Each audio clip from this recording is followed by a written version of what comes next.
오늘 미중 정상 간談판에서는 무역과 타이완, 이란 문제 등이 테이블에 오를 것으로 보입니다. 미중 정상회담을 앞두고 미 국무장관은 중국에 대해 최우선 도전이자 관리해야 할 관계라고 강조했습니다. 워싱턴 연결해 보겠습니다. 홍상희 특파원, 미국 국무장관이 미중 정상회담에 대해서 최대 도전이다 이렇게 언급을 했죠.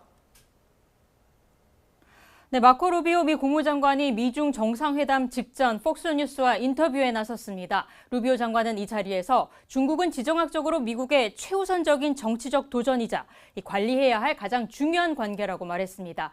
또 이란이 걸프 지역에서 물러서도록 중국이 더 적극적으로 설득하는 게 미국의 희망이라고 말하기도 했습니다. 이란의 최대 원유 수입국인 중국이 나서서 이 호르무즈 봉쇄를 풀도록 설득해달라는 요청으로 읽히는 대목입니다. 월스트리트 저널 등 미 언론들 도 트럼프 대통령이 미중 정상회담에서 이 중국의 이란 지원 문제를 집중적으로 거론할 것으로 내다봤는데요. 이란 전쟁이 정상회담 위에 드리워져 있다면서 이 중국이 예상보다 강한 협상 지렛대를 확보했다고 분석했습니다. 뉴욕타임스는 중국의 히토류 수출 제한에 이어 이란 전쟁 장기화가 겹치면서 트럼프 대통령이 다소 불리한 상황에 처했다고 보도하기도 했습니다.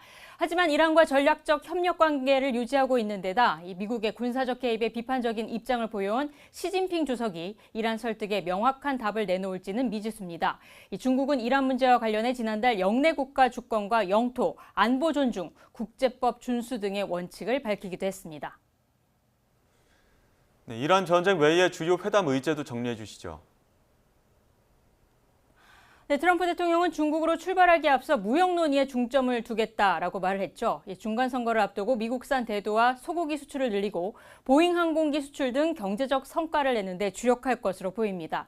또 전용기 안에서는 시 주석에게 중국 개방을 먼저 요청하겠다고 밝혀 미국 기업들이 중국에 진출할 수 있도록 요청할 것으로 예상됩니다. 또 미국과 중국의 무역을 관리하는 미중 무역위원회와 투자를 논의하기 위한 미중 투자위원회 설립도 요구할 것으로 전망이 되고 있는데요.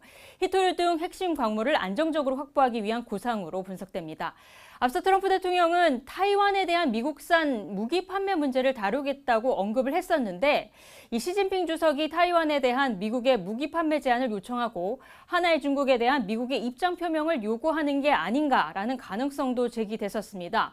하지만 주미 중국 대사관이 이 타이완 문제를 비롯한 4대 레드라인을 발표하고 타이완 문제를 논의할 수 없다고 밝혀서 이 문제는 논의되지 않을 것으로 보입니다. 트럼프 대통령의 중국 방문은 2017년 1기 집권 당시 방문 이후 8년 6개월 만입니다. 잠시 뒤 양자 회담을 시작으로 최소 6차례 만날 것으로 예상이 되는데 무역과 타이완 문제는 논의를 안 할 것으로 보이고요. 이란 전쟁까지 주요 의제를 놓고 이 치열한 힘겨루기가 예상됩니다.